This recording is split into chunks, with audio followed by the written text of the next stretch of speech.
आसंता 27 तारिख में प्रधानमंत्री नरेंद्र मोदी झारसुगुड़ा आसुंच मोदी अमलीपाली स्थित पड़िया सभापाई व्यापक प्रस्तुति होईछि। आज अपराह्न 3टारे मुख्यमंत्री मोहन माझी झारसुगुड़ा पहुंची प्रधानमंत्री गस्त प्रस्तुतिर समीक्षा करिसेंति।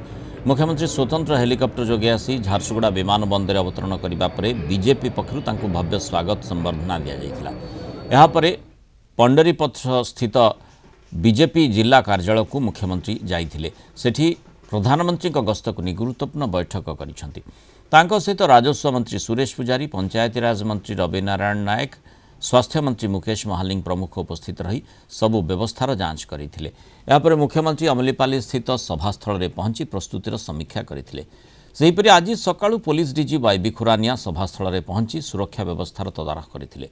तांको सह एडीजी संतोष बाला, उत्तरांचल आईजी हिमांशु लाल, आरडीसी सचिन रामचंद्र यादव, झारसुगुड़ा एसपी प्रमुख उपस्थित रही सुरक्षा व्यवस्था को जांच करथिले।